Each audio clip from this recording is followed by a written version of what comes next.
vontade e emoção. Digo amém? Amém. Nós estamos debaixo de 3 céus. O céu onde os pássaros voam, o céu acima, o céu chamado a constelação, onde os astros ali permanecem, e o terceiro céu. O terceiro céu, descrito no livro de Apocalipse, onde o nosso irmão João foi levado em espírito para lá então trazer para nós alguma coisa da morada do Eterno. Terceiro céu. Aleluia. 7 dias, diga 7 dias. 7 dias. Alguns dizem, os crentes, nós crentes, dizemos, 7 é o número da bênção. Quem já não falou isso? Se não falou, algum momento da sua vida você já falou. O 7 é o número da bênção. O 7 é o número de Deus. O 7, irmãos, é o número da criação. O 7 representa os 7 nomes redentores de Deus. As 7 igrejas descrito no livro de Apocalipse, o candelabro que ficava dentro do tabernáculo, representando os 7 Espíritos de Deus. Então tem muita coisa que nós podíamos falar sobre o número 7 como sendo profético. Número 21.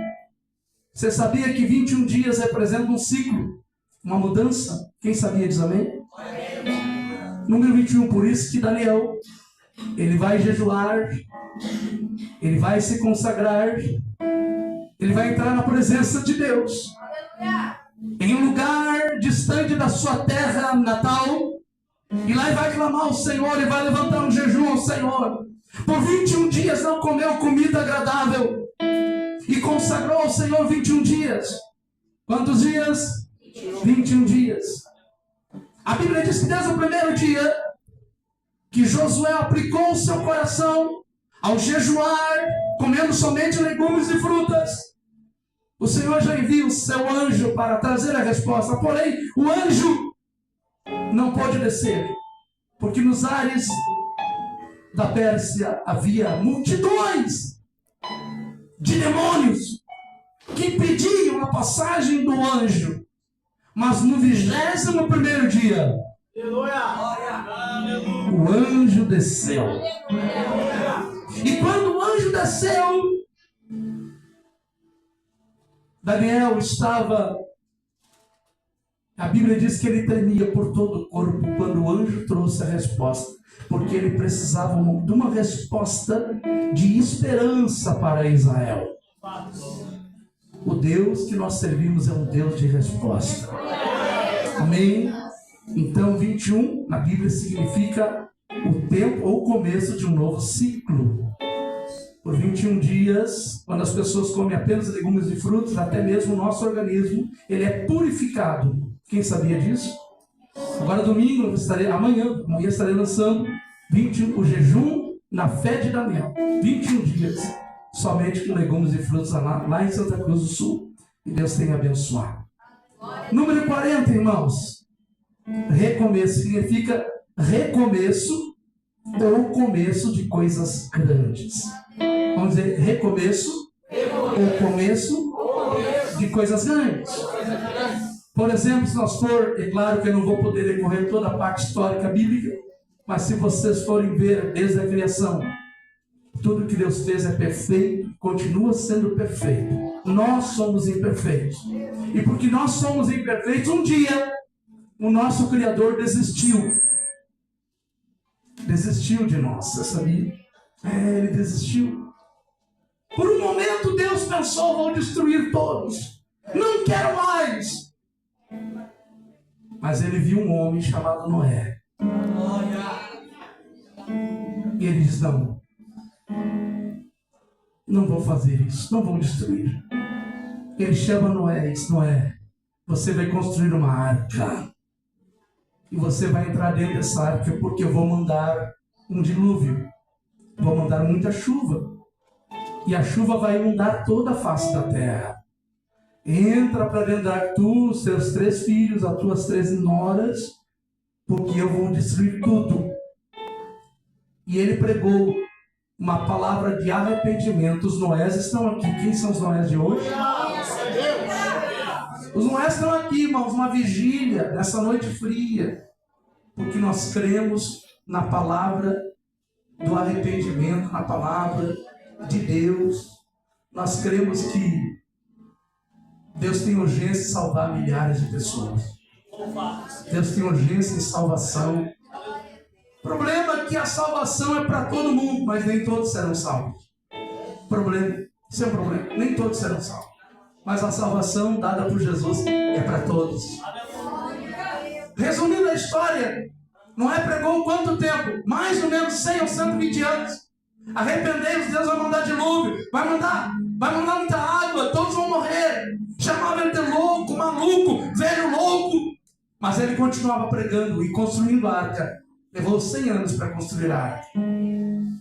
Mas Deus cumpre com a sua palavra.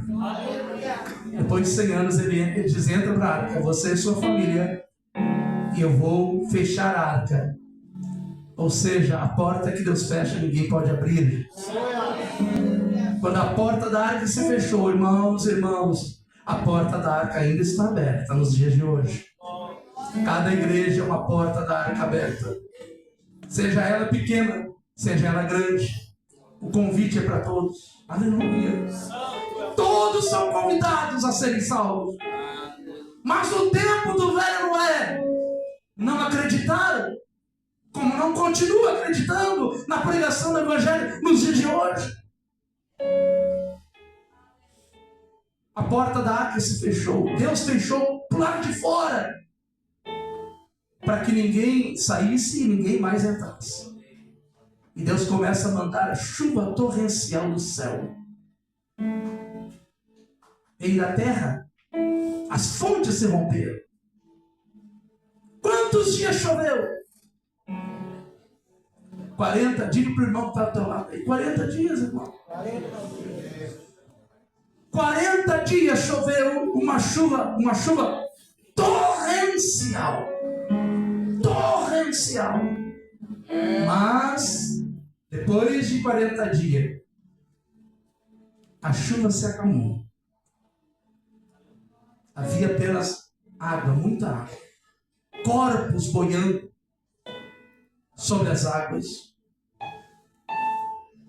Mas a arca precisava ficar ainda por um bom tempo até que as águas baixassem. E a arca pousou no Monte Ararat. Depois de um ano, Noé sai de dentro da arca com a sua família para recomeçar. Por isso que o número 40 representa recomeço. Tipo amém? Isso é profético. É profético, igreja. Recomeço, começo de coisas grandes.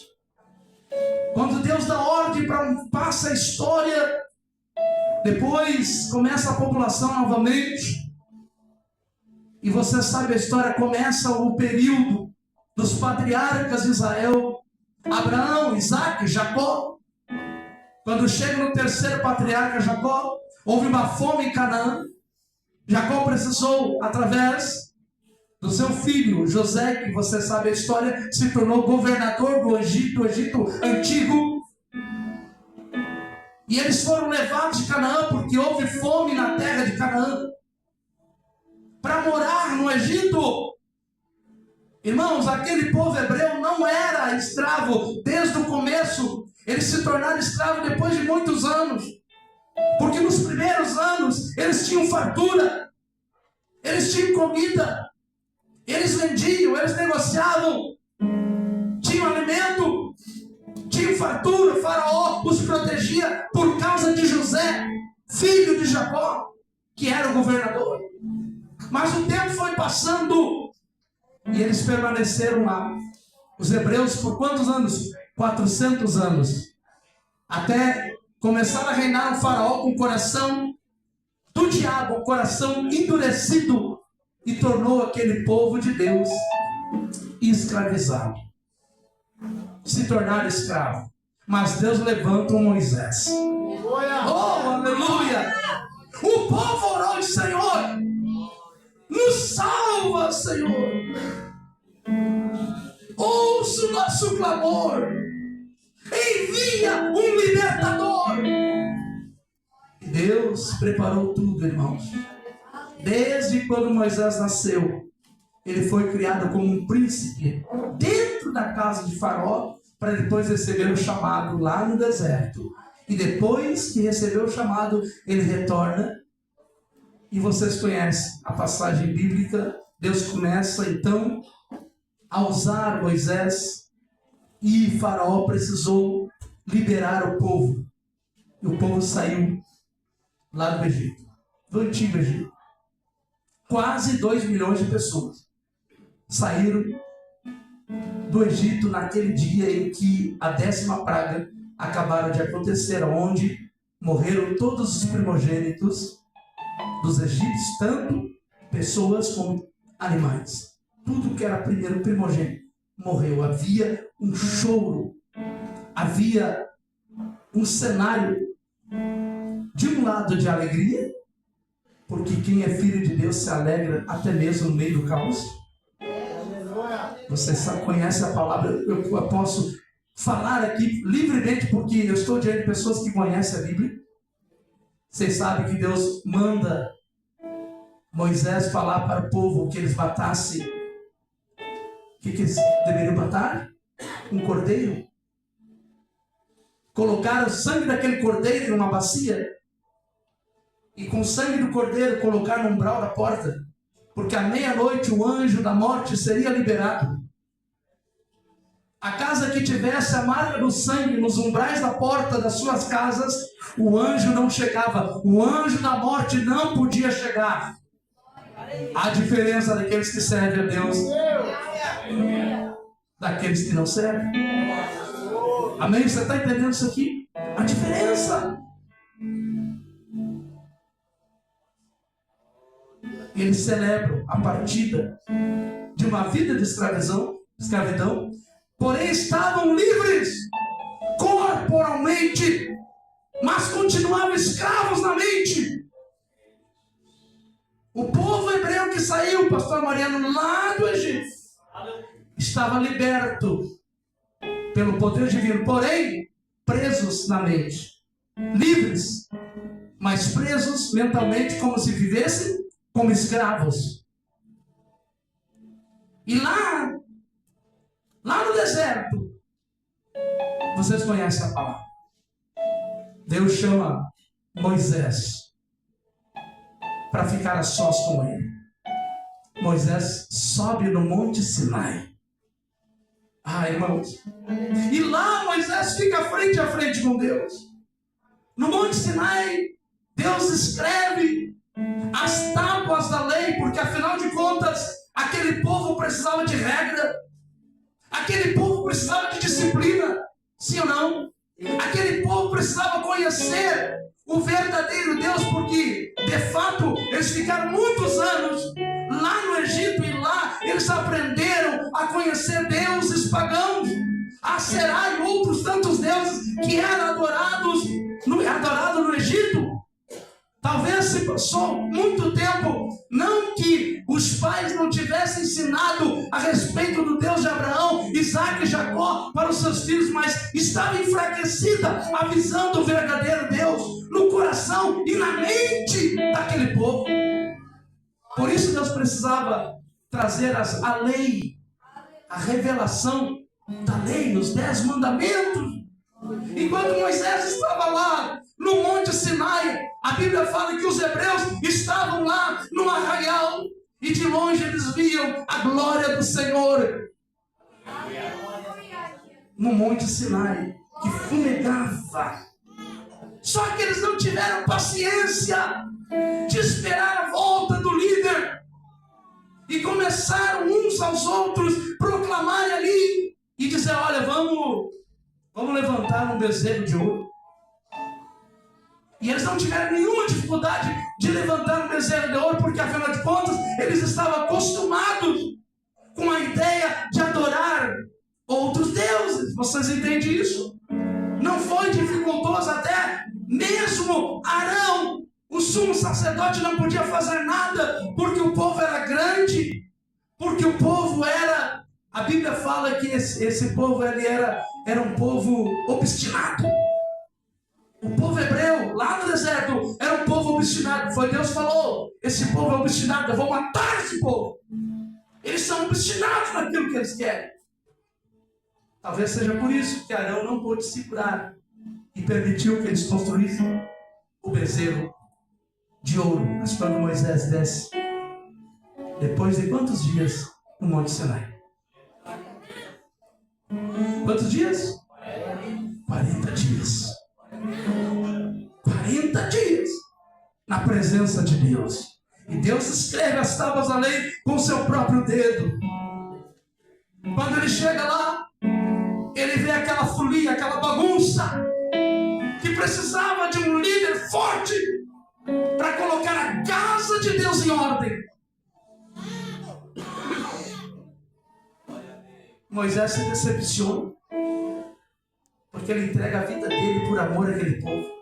E na primeira oportunidade, aquele povo trai, quebra a aliança com o Deus verdadeiro. Quando Moisés atira, deixa cair as tábuas da lei, irmãos, e quebra as tábuas da lei, de alguma forma ele está dizendo, a aliança já está quebrada. Vocês já quebraram a aliança com o verdadeiro Deus. Já estava quebrada a aliança. Você sabe que ele teve que subir de novo.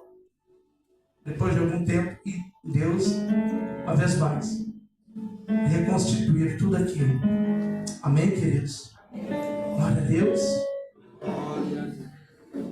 Eu estou debaixo de uma unção aqui. O milagre do 41º dia. Passando um pouco na história, nós vamos ver Isaías profetizando acerca do Messias que seria enviado. Moisés profetizou 70 anos antes de Jesus nascer através de Maria. 70 anos antes que Deus enviaria o Messias, o seu nome seria Maravilhoso, Deus Forte, Pai da Eternidade, Príncipe da Paz. Aleluia! Ele descreve até mesmo que o Messias iria enfrentar. Verdadeiramente ele tomou sobre si as nossas enfermidades e as nossas dores levou sobre si. Tudo isso Isaías profetiza há 70 anos antes do nascimento de Jesus. E Jesus nasceu. Jesus veio nesse mundo. Ele não começou a sua caminhada ministerial logo nos primeiros anos. A Bíblia diz que, respeitando as normas da época, Jesus começa o seu ministério terreno com quantos anos? 30 anos. 30 anos, irmãos.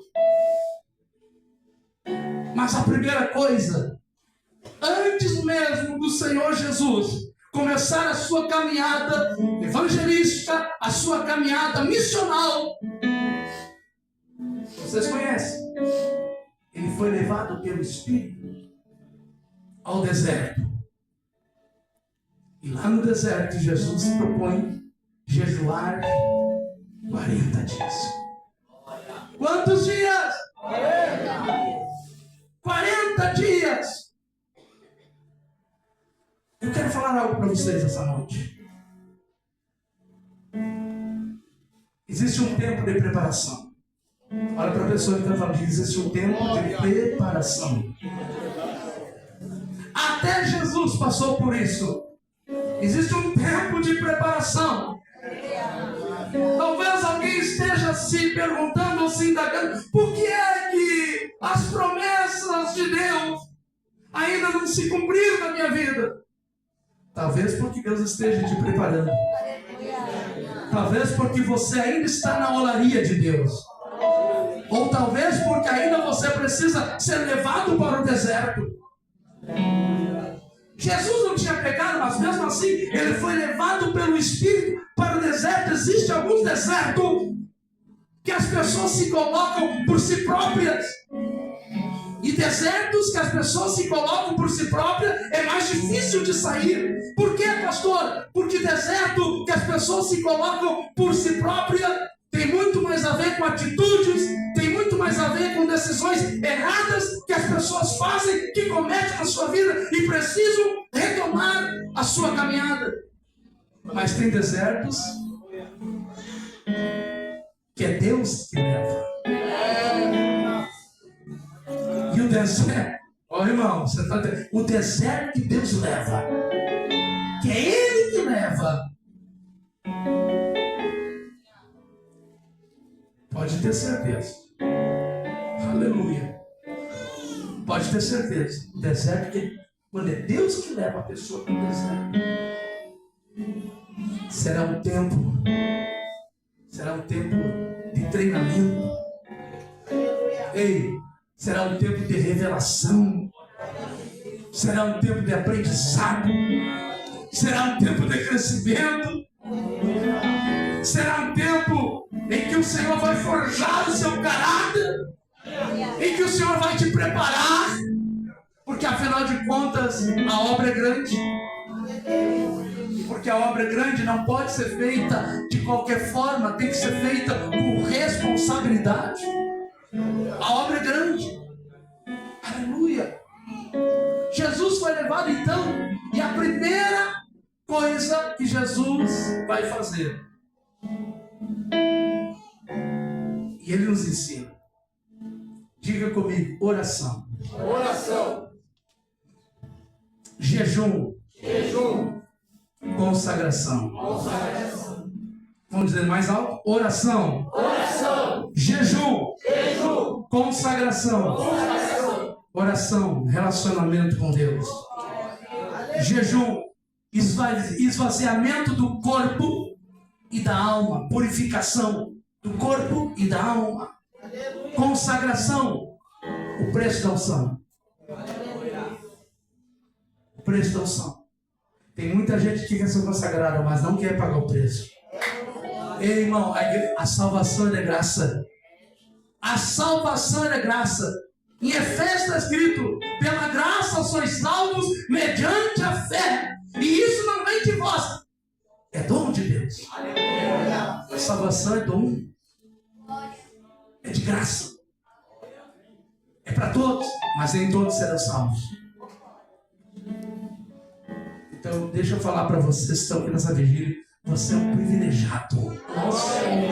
Privilegiados porque fomos alcançados pela salvação. Glória. Mas não pense, irmãos, que mesmo que a pessoa ore, ei, que mesmo que a pessoa jejue, que mesmo que a pessoa esteja em consagração, que o tentador não vai se apresentar. O tentador vai se apresentar. Porque Jesus foi levado para o deserto para ser tentado. E o tentador é estratégico. Ele não vai chegar para tentar qualquer pessoa no momento mais alto da sua vida. Ele não vai chegar para tentar qualquer homem, qualquer mulher, no momento que você está em alta. Porque o tentador chegou para tentar Jesus depois de 40, quantos dias? Que Jesus estava jejuando.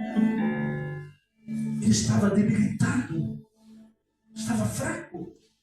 Fisicamente, afinal ele era homem como nós somos. Ele estava com dores.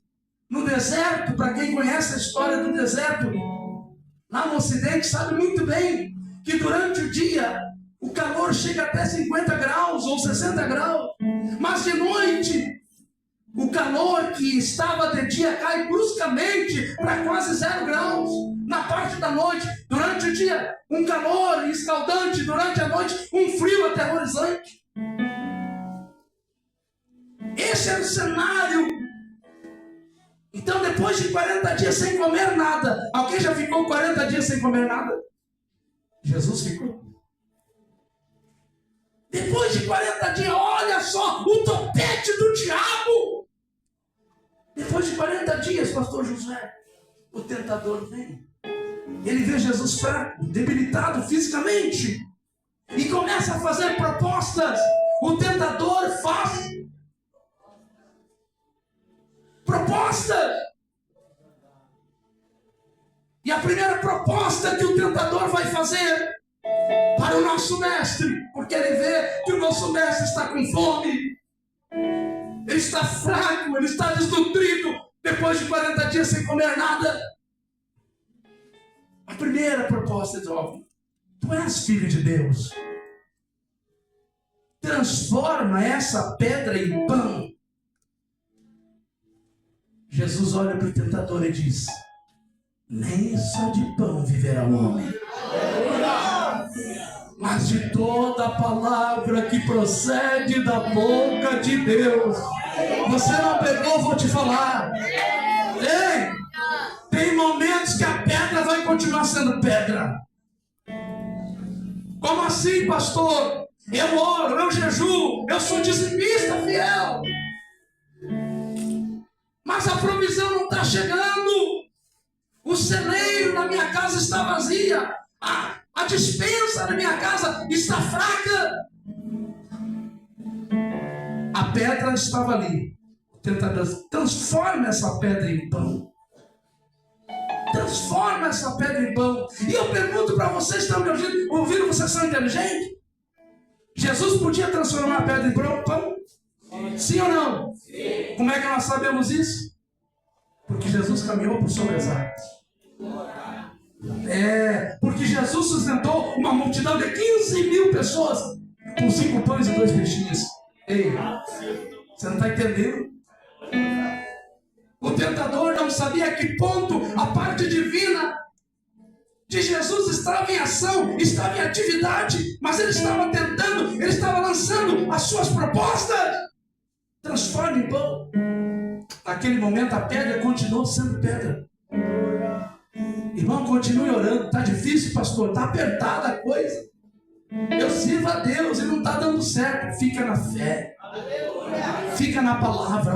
Fica na palavra. Nem só de pão virá homem, mas de toda a palavra que procede da boca do Senhor. Fica na palavra, irmão. Tem horas que Deus vai permitir que a pedra seja pedra. Tem horas que o pão não vai chegar na hora que você quer. Tem horas que a provisão não vai acontecer exatamente do jeito que você quer. Mas você está na palavra. Quem está na palavra, irmão, eu amo a palavra de Deus. Quem está na palavra, Deus cuida. Ei, diga para a pessoa, quem está na palavra, Deus cuida. Deus cuida. Quem está na palavra, Deus cuida. Daqueles que vivem a palavra, nem só de pão viverá o homem, mas de toda a palavra. Eita glória! Deus cuida. Mas o tentador não desiste. Vocês forem ler, vocês vão ver que ele começa a aumentar os níveis de tentação, sim ou não? Primeiro ele tenta lá no deserto. Depois ele convida, ele faz um convite aí. Vamos subir no pináculo do templo. No pináculo do templo. Ele leva o Senhor. Não sei se fisicamente ou espiritualmente, isso também não importa.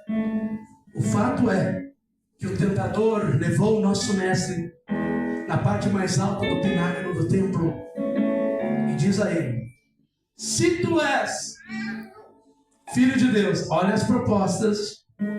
Olha as propostas. Se tu és Filho de Deus, lança-te daqui para baixo. Foi isso ou não foi?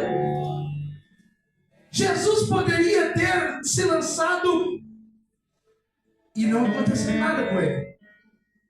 Porque ele era 50% homem e 50% Deus. Porém o tentador não sabia a que ponto a parte divina estava em atividade no corpo de Jesus. Ele tinha dúvidas. Ele tinha dúvidas. Por isso ele tenta, olha, lança-te daqui para baixo, porque está escrito que Deus mandará os seus anjos para te guardar, para te livrar de todos os teus caminhos. Olha o diabo pregando a Bíblia, o pastor Josué, tentando pelo menos pregar a Bíblia para o mestre, dos mestres, o Senhor Jesus. Mas Jesus, que é o dono da sabedoria, ele podia ter se lançado se quisesse, não ia acontecer nada. Você ia voando, não ia dar nada. Mas ele olha para o tentador e diz: mas também está escrito: Aleluia! não tentarás o Senhor teu Deus. Há momentos na vida do crente que o diabo vai usar pessoas para tentar fazer com que você dê algum tipo de prova a respeito de quem você é. Mas deixa eu te dar uma notícia nesta vigília: você não precisa provar nada para ninguém. O diabo queria uma prova se ele era o Filho de Deus. Jesus não deu para o diabo, para o tentador, aquilo que ele queria, aquilo que ele esperava. No momento das lutas, das adversidades, muitas vezes se levantará pessoas querendo colocar dúvidas a respeito da sua existência. Você está entendendo? Mas você vai dizer: eu não preciso provar nada para ninguém. Eu sou filho de Deus. Eu sou filha do Deus eterno. Eu não preciso provar nada para pessoas, e muito menos para o diabo. Você entende isso, irmão? Quem sabe quem é não vive por aquilo que as pessoas falam, mas vive na presença de Deus.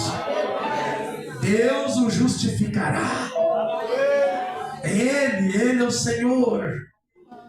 Quem sabe quem é o tentador não pode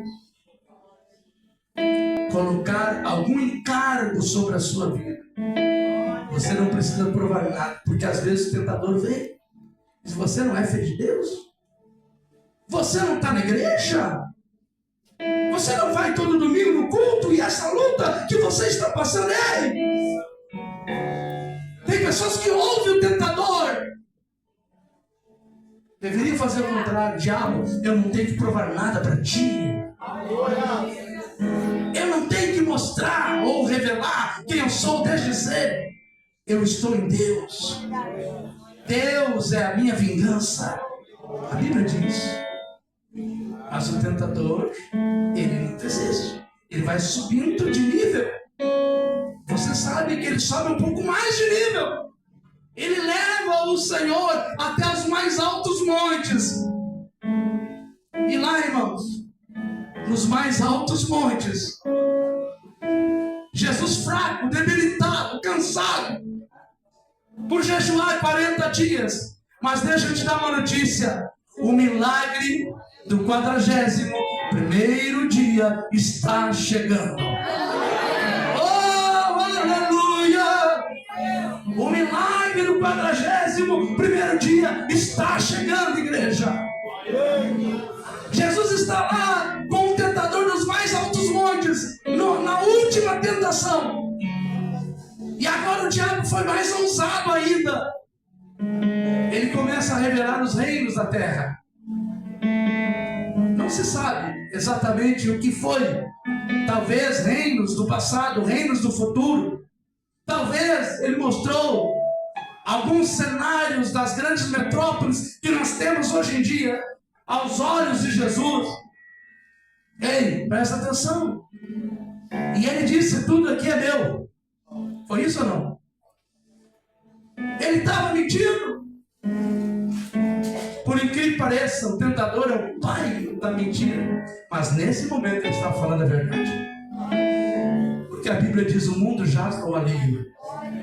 E agora nosso tempo, irmãos, cada vez pior. Cada vez pior. Existe um mundo sistemático dominado por Satanás.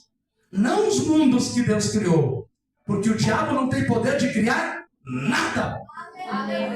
Mas ele recebeu a legalidade. Tem muitas coisas lá na fundação do mundo. Só não está dentro dessa legalidade aqueles que estão em Cristo Jesus. Nova criatura são. As coisas velhas se passaram, eis que tudo se faz novo. Você entende isso? E ele diz: eu te dou todos os reinos da terra se você fizer uma coisinha só. O tentador está fazendo, sabe o que? Está tentando com que Jesus caia na armadilha do pecado capital.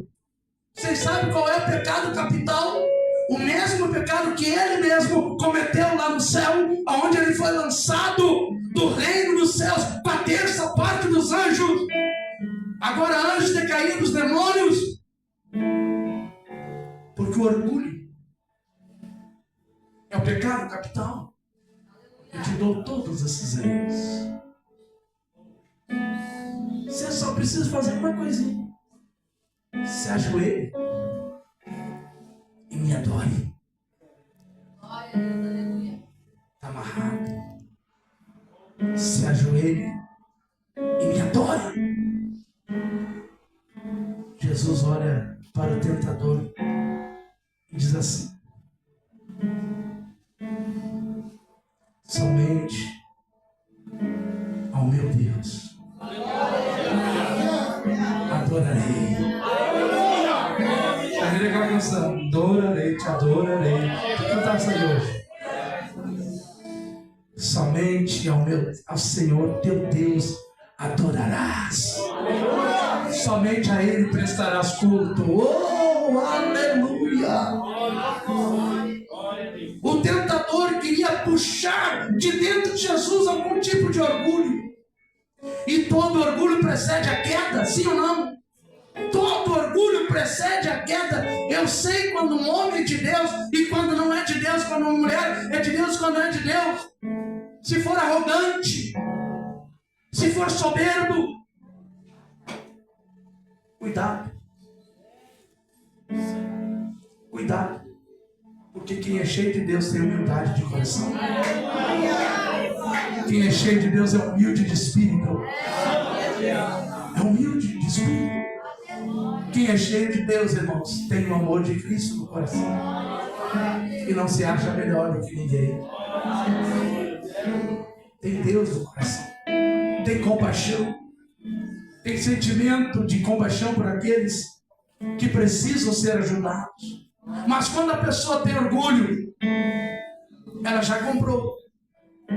Ela já comprou a passagem, ou seja, já comprou o ingresso do diabo. O ingresso já está na sua mão. Pode ter tudo nessa terra. Os reinos que esse mundo pode dar. Mas já perdeu tudo. Nunca percamos a essência. Somente ao Senhor teu Deus adorarás. Somente a Ele prestarás culto. Quem faz assim, irmão, mesmo que a pedra lá em primeira tentação continuou sendo pedra, Jesus continuou com fome, mas 40 dias houve uma virada. Quando Jesus encerra, porque o encerramento de um dia já entra para o próximo dia, sim ou não? Meia-noite é a virada de um dia para o outro dia, muito embora que a viração de um dia para os judeus às 6 horas da tarde. Porém, um dia começa quando o outro termina. E quando os 40 dias, é isso que eu acho maravilhoso no dia. Os 40 dias de jejum de Jesus se acabaram, o tentador foi embora. Só que você sabe que ele não foi embora de vez, ele continuou tentando Jesus por muitas vezes. Depois, no exercício do ministério, teve ocasião que Jesus precisou sair fugido, porque senão o tentador teria conseguido seu intento. Na verdade, o tentador seguiu Jesus até a cruz, porque quando Jesus estava sendo crucificado lá na cruz, de um lado, do lado esquerdo, está repreendido do lado esquerdo, viu? Do lado esquerdo havia um bandido, sim ou não? Sim. Do lado direito havia outro bandido. Jesus justo no meio. O diálogo acontece, o tentador está ali, tentando. Os soldados romanos escrevem. O tentador vai até o último momento, tentando o nosso mestre. Ele não parou. Os soldados romanos escrevem sobre a cruz de Jesus, debochando como ar deboche, rei dos judeus. E o bandido da esquerda, irmão, fala para Jesus: ó, não és tu o filho de Deus? Por acaso não foi isso que o diabo falou para Jesus lá na tentação do deserto? Há 3 anos e meio atrás, quando Jesus começou o seu ministério terreno. Se tu és filho de Deus, transforme essa pedra em pão. Foi isso ou não foi? E o ladrão da esquerda: se tu és filho de Deus, salva-te a ti e salva nós também. Olha o tentador, até o último limite. Mas o bandido da esquerda, da direita, melhor dizendo, que a esquerda está repreendida, da direita, o bandido da direita diz assim: Senhor, lembra-te de mim quando adentrares no teu reino. Irmãos, aquele homem reconheceu que Jesus era o Rei dos Reis, que Jesus era o Senhor dos Senhores, ainda que no momento de morte. Ele reconheceu que Jesus é o Rei dos Reis, e reconheceu que se ele era rei, ele tinha um reinado, ele tinha um reino. E ainda pede, pastor Josué, para ser inserido dentro desse reino. Lembra-te de mim quando entrares no teu reino. Jesus olha e diz: hoje mesmo estarás comigo no paraíso. Oh, aleluia! Hoje mesmo estarás comigo no paraíso. Até o final. Mas voltando um pouco na história, lá na tentação, quando o tentador vai embora, lá no deserto, na hora da tentação no deserto, depois que Jesus passara pelas 3 tentações, da virada dos 40 dias, no 41º dia, irmãos, lembra que eu falei?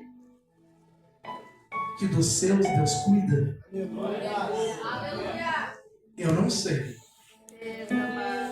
porque a Bíblia não relata. Eu não quero ousar ou arriscar falar para vocês aqui qual foi o cardápio que Jesus comeu no final do seu jejum de 40 dias. Eu só sei de uma coisa: ele venceu o tentador, e a primeira coisa que o tentador tentou foi a respeito do pão. Mas no final, no 41º dia, os anjos desceram do céu.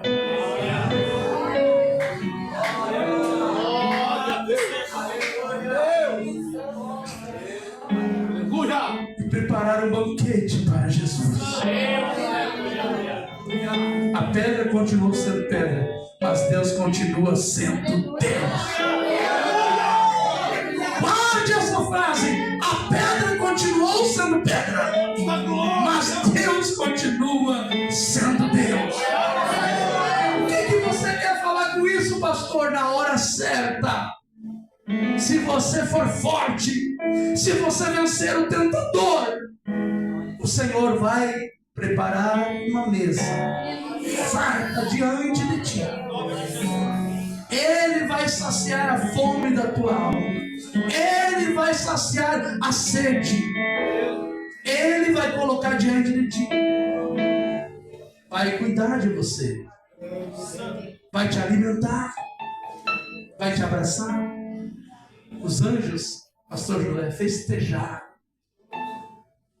com Jesus no 41º dia. Depois que o jejum passou. Porque Deus é Deus, Ele não deve nada para ninguém. Aleluia. Eu não sei se o tentador foi embora ou ele ficou à espreita, mas que bom seria que ele estivesse vendo o banquete que o Senhor recebeu lá naquele deserto.